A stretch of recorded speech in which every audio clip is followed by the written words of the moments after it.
IIT और IIM सरीखे नामचीन संस्थानों में दाखिला पाने के लिए पहले जी तोड़ मेहनत, फिर एडमिशन मिल गया तो लगन से पढ़ाई, इस उम्मीद के साथ कि पास आउट होने के बाद कैंपस प्लेसमेंट के जरिए एक अच्छी खासी नौकरी हाथ में होगी।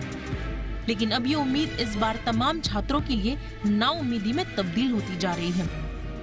चौंकिए नहीं, अभी बात पूरी नहीं हुई। जिस आईआईटी में दाखिला मिलने के बाद नौकरी की गारंटी मानी जाती है, वहाँ इस बार जॉब के लिए रजिस्टर्ड 30 से 35% छात्रों की जॉब अभी तक सिक्योर नहीं हुई है। ये हालात जब देश के प्रतिष्ठित संस्थानों के हैं, तो सोचिए दूसरे संस्थानों का क्या हाल होगा। चलिए पहले कैंपस प्लेसमेंट के गिरते आंकड़ों पर बात करते हैं। इस बार आईआईटी बॉम्बे में 2400 छात्रों ने जॉब के लिए रजिस्ट्रेशन किया, लेकिन प्लेसमेंट मिला केवल 1187 छात्रों को, यानी आधे से भी थोड़ा कम। यहाँ तक कि कंप्यूटर साइंस के छात्रों तक का प्लेसमेंट पूरा नहीं हो पाया, जिनकी डिमांड सबसे ज्यादा होती है। आईआईटी खड़गपुर की बात करें तो यहाँ 2650 छात्र जॉब के लिए रजिस्टर्ड हुए, लेकिन नौकरी का ऑफर केवल 1250 छात्रों को ही मिला। आईआईटी भुवनेश्वर में 298 रजिस्टर्ड छात्रों में से 212 को नौकरी ऑफर हुई। हालांकि प्लेसमेंट में आई गिरावट के चलते पिछले साल भी आईआईटी बॉम्बे में जॉब के लिए रजिस्टर्ड करीब 2200 छात्रों में से 1450 को ही जॉब मिल पाई थी। वहीं आईआईटी खड़गपुर में जॉब पाने वाले छात्रों की संख्या 1600 के पार थी। आईआईटी भुवनेश्वर में राहत की बात ये रही कि वहां 263 में से 224 छात्रों को नौकरी मिल गई। केवल 39 छात्र ही नौकरी नहीं पा सके। हायरिंग को लेकर आईआईटी बॉम्बे में इस बार केवल 300 कंपनियों ने विजिट किया, जबकि पिछले साल ये आंकड़ा 340 का था। वहीं हर साल जॉब देने के मामले में विदेशी कंपनियों का बोलबाला रहता था, लेकिन कहा जा रहा है कि अमेरिका और ब्रिटेन की कुछ कंपनियां अपने देश के बाहर के प्रोजेक्ट में निवेश नहीं करना चाहती, इसीलिए उन्होंने भारत में प्लेसमेंट प्रोग्राम में हिस्सा नहीं लिया।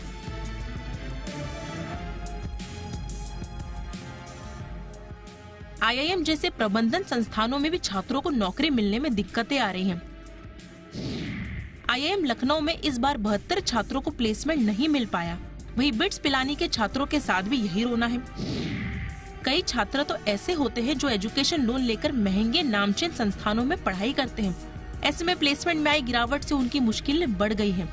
जिन छात्रों को नौकरी नहीं मिल पाई है, वे अपने संस्थान के पूर्व छात्रों के नेटवर्क से जुड़ रहे हैं, ताकि नौकरी मिलने में वे उनकी सहायता कर सकें। फिलहाल तो छात्रों में आस है कि आज नहीं तो कल उन्हें नौकरी जरूर मिलेगी। ब्यूरो रिपोर्ट, जी मीडिया।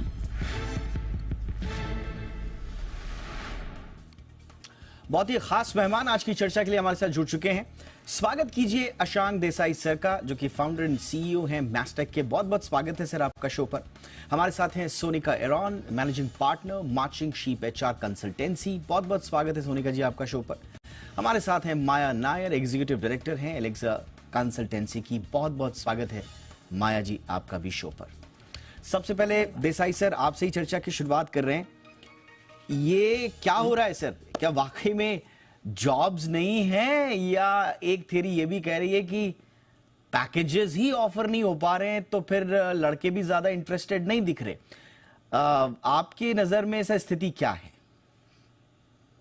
देखिए, पहली बात मेरी तो ये है कि स्टैटिस्टिक्स जो आपने प्रेजेंट की है, उसमें मुझे एग्जैक्टली एक नंबर पता नहीं है कि कितने लोग हायर एजुकेशन के लिए बाहर जा रहे हैं।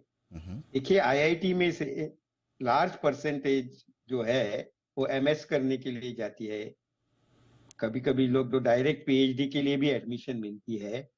तो वो नंबर भी ऐड करना जरूरी है जब हम एग्जैक्ट नंबर करें। तो मुझे ये स्टैटिस्टिक्स के बारे में एग्जैक्ट पता नहीं कि इसमें क्या इंक्लूड है, क्योंकि 100% लोग जॉब्स के लिए जाते नहीं है आईआईटी में से आज भी। नहीं, मैं थोड़ा सा यहाँ पर और मैं डिग्री भी लेते हैं और सेकंड डिग्री लेते हैं sir. Just to put in a perspective sir, मैं बस एक बोल रहा हूँ, क्योंकि इसमें से भले ही हमारे पास ये आंकड़ा नहीं है कि इसमें से कितने लोग जॉब्स के लिए इच्छुक हैं या नहीं, लेकिन हमारे पास बिट्स पिलानी और आईआईएम लखनऊ के 2 एल्यूमनाई एसोसिएशंस के लेटर हैं, जिसमें वो कह रहे हैं कि हमारे बच्चे प्लेसमेंट नहीं ले पाए, इसलिए वो एल्यूमनाई के पास जा रहे हैं और कह रहे हैं कि आप इनकी मदद कीजिए। तो शायद वहां से हमें एक पिक्चर जरूर मिल रही है कि बच्चे चाहते हैं लेकिन वो प्लेसमेंट नहीं पा पाए। हम्म हम्म अभी मुझे और दूसरा एक फैक्टर ऐसा भी है कि आज आप देखिए, आप जनवरी में बात कर रहे हैं जी। अभी कंपेरेबल फिगर मुझे भी पता नहीं है, मगर बात सोचिए कि आज जो जॉब प्लेसमेंट होती है, जनरली पीपल आर जो ज्वाइन होते हैं वो जून में ज्वाइन होते हैं, तो और भी टाइम बाकी है, तो वो भी एक ऐड करना जरूरी है। बट मैं मानता हूं कि आईटी इंडस्ट्री में बात बराबर है आपकी कि स्लो डाउन है। लास्ट ईयर में हमारा ग्रोथ अच्छा हुआ नहीं है जितना पहले हुआ करता था, पर्टिकुलरली पोस्ट कोविड जो 2 साल हुए उसमें तो बहुत खास ग्रोथ था। कंपेयर टू दैट अभी बहुत कम हुआ है। तो आईटी का जो सिचुएशन है उसमें बहुत सारा स्लोनेस आया है, तो उसका इम्पैक्ट हो सकता है। मगर आप जब बात करते हैं कि आईटी इंडस्ट्री, बाकी सारे बहुत सेक्टर्स है जिसमें इंडस्ट्री तो 8% पे ग्रोथ कर रही है, शायद ऑटोमेशन का थोड़ा सा इम्पैक्ट हो सकता है, मगर वो इंजीनियरिंग जॉब पे तो बहुत कम है। तो मैं ऐसा मानने को अभी सोचने को तैयार नहीं हूं कि there is a big slow down in the job. आपका डेटा तो बता रहा है जो जो भी है वो, फिर भी मुझे लगता है कि आज जो सिचुएशन है आज इंडियन इकोनॉमी की, उसमें आईआईटी जैसे इंजीनियर्स को जॉब मिलने की कोई भी प्रॉब्लम होनी नहीं चाहिए। हाँ, ओवरऑल इंजीनियरिंग में प्रॉब्लम हो सकता है, ना नहीं बोल रहा हूं मैं, मगर वो हमें अभी सोचना पड़ेगा कि उसके बारे में क्या करें। आईटी इंडस्ट्री से मैं बात कर सकता हूँ कि स्लो डाउन है। यस सर, इसके बारे में यह भी कहा जा रहा है क्योंकि बॉम्बे आईआईटी में कंप्यूटर साइंस और इंजीनियरिंग के दो स्ट्रीम्स हैं जहां पर अगर 100% प्लेसमेंट नहीं होता तो बड़ा चौंक जाते हैं लोग, और संभवतः ये पहली बार है कि इतना बड़ा 36% हम देख रहे हैं। 700 के आसपास बच्चों को प्लेसमेंट नहीं मिल पाया और इसीलिए वो हेडलाइंस भी बनी। एंड बार बार जो इसका जो रेफरेंस दिया जा रहा है वो ये दिया जा रहा है कि the institution can miss the 100% placement target. तो शायद उनको मिल ही नहीं पाई जॉब। ये मैं थोड़ा सा बस आपसे एक सवाल पूछना चाह रहा हूं, क्या इसके पीछे जो कैंपस इनटेक का रिडक्शन हम देख रहे हैं, क्या वीक डील पाइपलाइंस आप देख रहे हैं, रिसेशनल कंसर्न्स आप देख रहे हैं, ग्लोबल सिचुएशन आप देख रहे हैं? नहीं, जब मैं आईटी इंडस्ट्री से ही बात कर सकता हूं मैं। हाँ।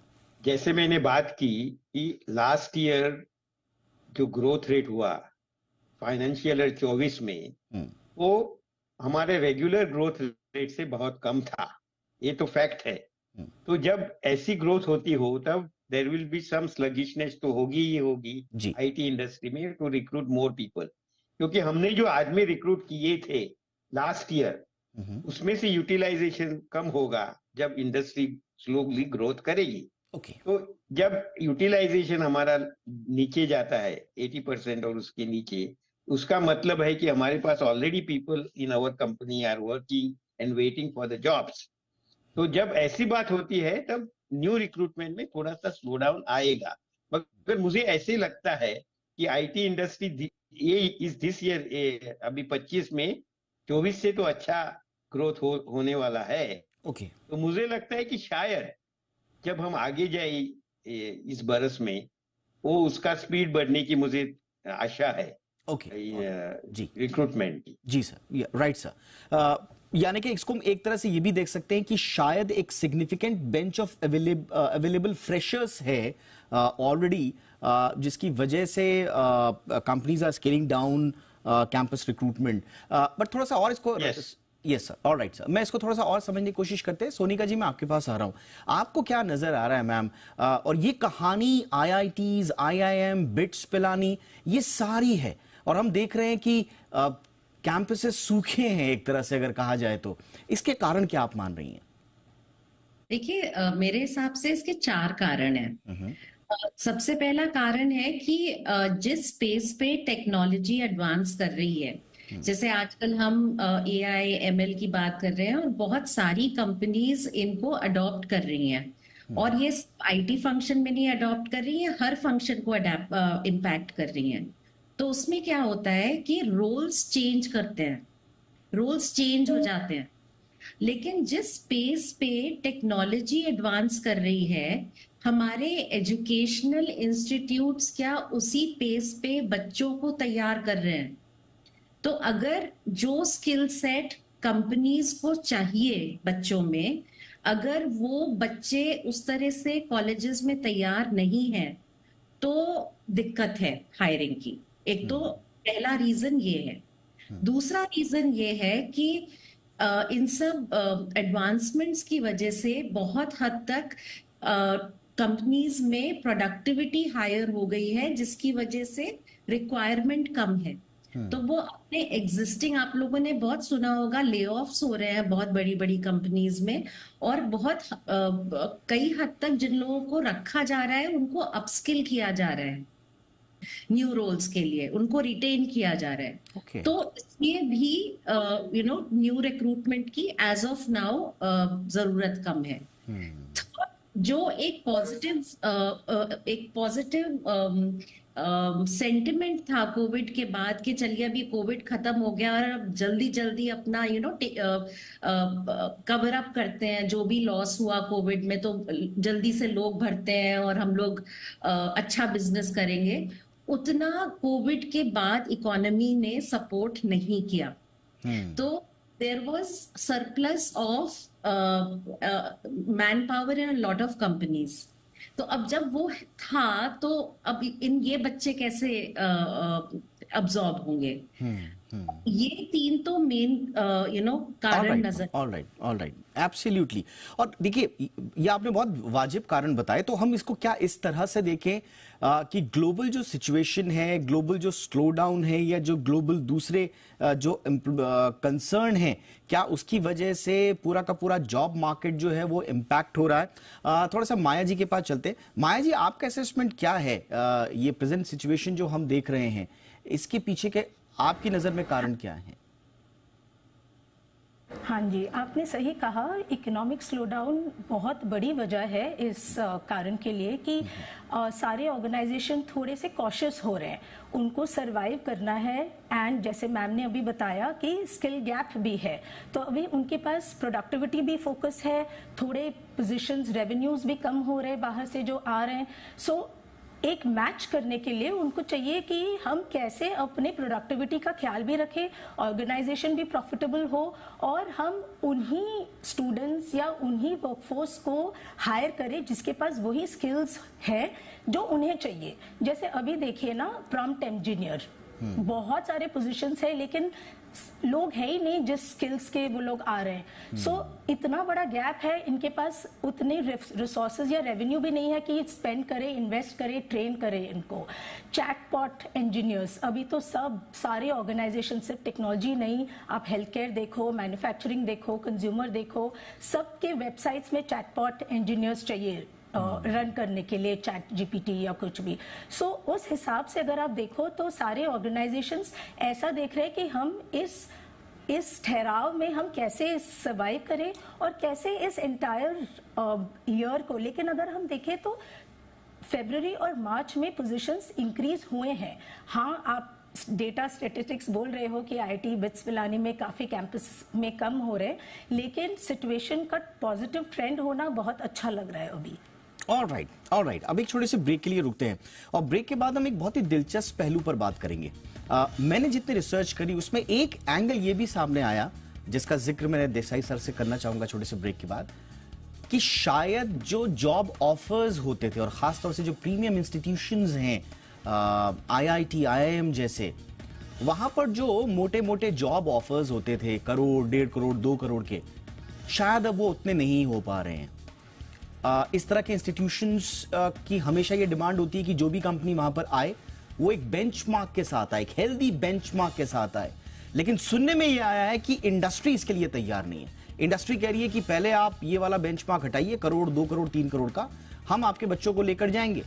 तो क्या ये भी एक वजह है कि कंपनीज तो रिक्रूट करना चाहती हैं IITians को, IIMs को, लेकिन वो पैसा देने को तैयार नहीं है जो एक मर्तबा दिया जाता था? एक छोटे से ब्रेक के बाद इस दिलचस्प पहलू पर चर्चा, कहीं मत जाइए।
ब्रेक के बाद आपका स्वागत है। तो कैंपस सूखे हैं, जॉब्स क्यों रूठे हैं, यही है आज का हमारा टॉपिक। क्योंकि आपने कई दिनों से पढ़ा होगा, हेडलाइंस है हर जगह कि आईआईटीज और आईआईएम जैसे प्रीमियम इंस्टीट्यूशंस में भी 100% प्लेसमेंट्स नहीं हो पा रही है। इनफैक्ट 100% तो हम हमेशा ये एक्सपेक्ट नहीं कर सकते कि 100% होंगे, बट फिर भी जितने लोग रह गए हैं उनका परसेंटेज लगातार बढ़ रहा है। तो इसके पीछे के कारणों को हम टटोलने की कोशिश कर रहे हैं। अशांक सर, जैसा मैं कह रहा था ब्रेक से पहले कि क्या वाकई में जो पैकेज ऑफर्स हो रहे हैं और कंपनीज के भी अपने रीजन हैं, क्योंकि उनके ऊपर भी स्लो डाउन और जैसे मैं आपको कह रहा था कि जो वर्क पाइपलाइंस हैं, प्रोजेक्ट पाइपलाइंस हैं, उनका भी प्रेशर होगा। तो क्या इस वजह से भी ये स्थिति हमको दिख पा रही है सर? नहीं, देखिए, आप अभी बेंचमार्क की जो बात कर रहे थे उसके बारे में मैं टिप्पणी करना चाहता हूँ। जी सर। ये 1 करोड़ हो या 2 करोड़ हो, ये जो जॉब है ये सिर्फ 2, 3, 4 आदमियों के होते हैं। वो तो टॉप लिमिट है। आप जनरल एवरेज सैलरी देखिए, आईआईटी हो या आईआईएम हो, वो इतने लेवल पे है नहीं। तो ये बात करना बराबर नहीं कि 1 लाख बेंचमार्क है और इसलिए कोई आ नहीं रहा। ये ठीक नहीं है, क्योंकि जो आज इंडस्ट्री आती है वो उनकी सैलरी जो दे कैन अफोर्ड, जो वो दे सकते हैं, वो बोलते हैं। ये 1 करोड़ 1.5 करोड़ वाली जो बात है वो generally mostly multinational companies where posting is outside India, ऐसी बात है वहां होती है। तो मुझे ऐसा लगता नहीं है कि ये बेंचमार्क के लिए प्रॉब्लम आ रहा है। तो वो एक मैं टिप्पणी करना चाहता था आपने जो मुझे मैं पूछा सर यहाँ पे यस सर पहले सर विद योर परमिशन मैं बस थोड़ा सा एडिशन यहाँ पे कर रहा हूँ, क्योंकि अभी एक आईआईटी बॉम्बे का ही एक डेटा था कि 85 IIT Bombay students get job offers of over 1 crore और उसके बाद पर एनम, और उसके बाद उसको रिवाइज किया गया और वो घटा के, मेरे ख्याल से एग्जैक्ट मेरे पास फिगर नहीं है, लेकिन 35 या 40 फिर रह गए, उसको रिवाइज किया गया।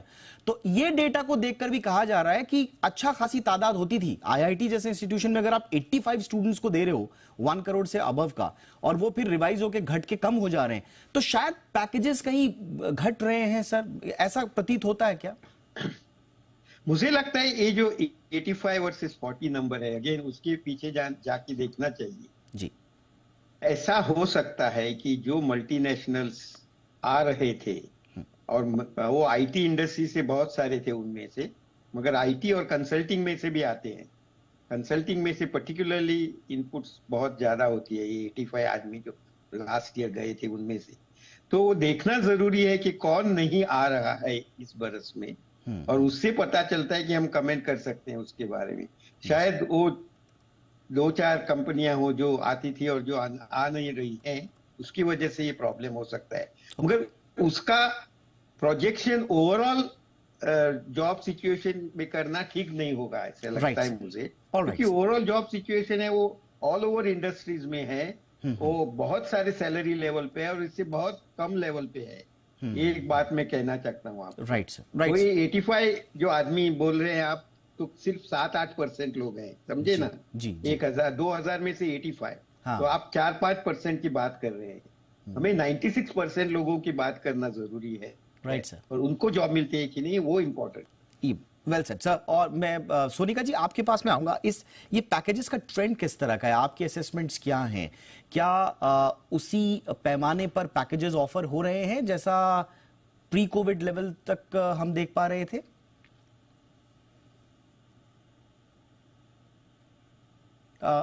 सोनिका जी आप शायद म्यूट पर हैं। सॉरी, ये सारी चीजें इंटरकनेक्टेड हैं। आपको ये देखना पड़ेगा कि देखिए ये जो एक प्रोडक्टिविटी के ऊपर जो एक तनाव है, या बॉटम लाइन के ऊपर जो एक तनाव है कंपनीज के ऊपर, वो कहीं ना कहीं तो प्रूडेंस दिखाएंगी। अब वो प्रूडेंस कहाँ दिखाएंगी? वो प्रूडेंस दिखाएंगी कि अगर हमको रिक्रूटमेंट करनी है तो हमको कहाँ से करनी है, क्या हमको कितने सैलरी पे, कितने पैकेज पे लेना है। तो अभी भी ऐसा होगा, जैसे सर ने बोला कि इसमें हम एक ब्लैंकेट स्टेटमेंट नहीं कर सकते। अभी भी कुछ इंस्टीट्यूट्स में जब हम जाते हैं, या जैसे मैं एज अ स्पीकर जाती हूँ, तो वहां पे अभी भी जो एक मिनिमम सैलरी पैकेज है वो काफी हाई रहता है। लेकिन फिर भी एक जो आप कह रहे हैं कि वो जो एक न्यूज आती थी ना कि so and so student got इतना पैकेज, हाँ जी। So and so consulting firm और सो मैं इस पर इसलिए ज्यादा तवज्जो दे रहा था सोनिका जी, क्योंकि आप देखिए मार्केट में ये जितने इंजीनियरिंग कॉलेज कुकुरमुत्ते की तरह खुल गए गली गलियों में, उनकी हेडलाइंस ही यही होती हैं और वो बाकी स्टूडेंट्स को उन्हीं हेडलाइन से अपने कॉलेज में एडमिशन दिलवाने की कोशिश करते हैं कि जब फलाना स्टूडेंट ने जो है इतने करोड़ का वो ले लिया। तो क्योंकि ये हेडलाइंस होती हैं इसलिए थोड़ा सा मैं इस पर तवज्जो दे रहा था। Please continue.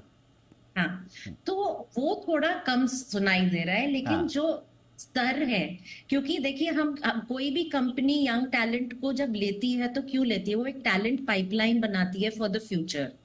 तो वो अच्छे टैलेंट को लेती है, अच्छे टैलेंट को अच्छा पे भी करती है, लेकिन वो एक रीजनेबल सैलरी लेवल होता है। ऑलराइट।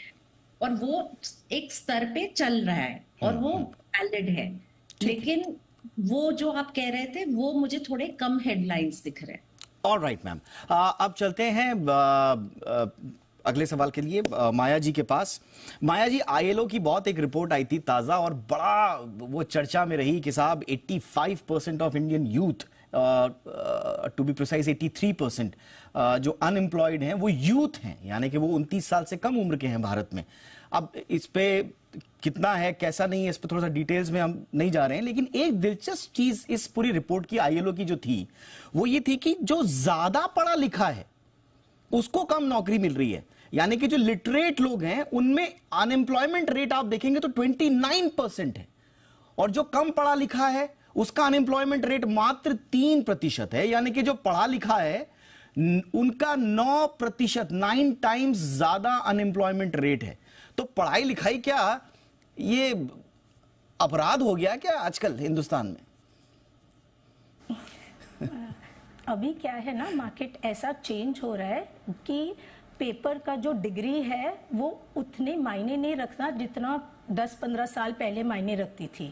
तो अभी स्किल्स पे बहुत फोकस है, कंपनियां भी यही देख रही है, जो मैं पहले भी बोल रही थी, प्रोडक्टिविटी, बॉटम लाइन, रेवेन्यू, ये बहुत इंपॉर्टेंट है। अगर मैं एक टैलेंट पे, जैसे आप बोल रहे थे ना 1 करोड़ 40 लाख ऐसे पैकेजेस अगर मैं दे रहा हूँ किसी स्टूडेंट्स को जो कैंपस से मैं हायर कर रहा हूँ, तो क्या वो उतने वर्थ के स्किल्स मेरे लिए लेकर आ रहे हैं टेबल पे? क्या वो उतना मेरे लिए कोई भी प्रोडक्ट डेवलप कर रहे हैं? वो अभी बहुत बहुत इंपॉर्टेंट हो रहा है। Okay. सारे हम लोग जितने भी हम जाते हैं कैंपस में, जैसे मैम भी बोल रही थी, हम उनको बोलते हैं कि सिर्फ डिग्री से the perfect job will not be attend. आपको अपना स्किल गैप एनालिसिस भी देखना है, मार्केट में क्या स्किल्स है जिनके जो जरूरी है वो मुझे लगता है आपने बहुत ही इंपॉर्टेंट ये एंगल जोड़ दिया, आपने बहुत इंपॉर्टेंट एंगल जोड़ा जिस पर मैं हमेशा बात भी करता हूं कि जितने भी लोग कॉलेजेस से निकल रहे हैं, प्रीमियम इंस्टीट्यूशन से निकल रहे हैं या जनरल इंस्टीट्यूशन से निकल रहे हैं, क्या वो एम्प्लॉयेबल हैं या नहीं हैं? क्या वो पर्टिकुलर स्किल सेट लेकर रख रहे हैं या नहीं रख रहे हैं? ये भी एक इंपॉर्टेंट बात होगी। कुल मिलाकर आप तीनों से बातचीत करके ऐसा लग रहा है कि फंडामेंटल्स ठीक ठाक दिख रहे हैं, लेकिन जो जितने स्पीड से ये सब चेंजेस हो रहे हैं शायद एक स्किल गैप की वजह से ये हो सकता है और थोड़ा सा ग्लोबल जो इम्पैक्ट्स हैं उसकी वजह से भी थोड़ा हो सकता है। उम्मीद यही करते हैं कि कैंपसेस में हायरिंग जल्द से जल्द लौटे और प्लेसमेंट्स की जो दर है वो अच्छी सुधरती हुई नजर आए। इसी पॉजिटिव होप के साथ थैंक यू सो मच आप तीनों का। Maya Nair, thank you so much ma'am, वक्त निकाला आपने। Sonika Aaron ji, thank you so much ma'am वक्त निकालने के लिए। Ashank sir, thank you so much sir, बहुत सारे इंसाइट्स आपसे मिले आज, थैंक यू सर। आपकी खबर आपका फायदा में इतना ही, इजाजत दीजिए, नमस्कार।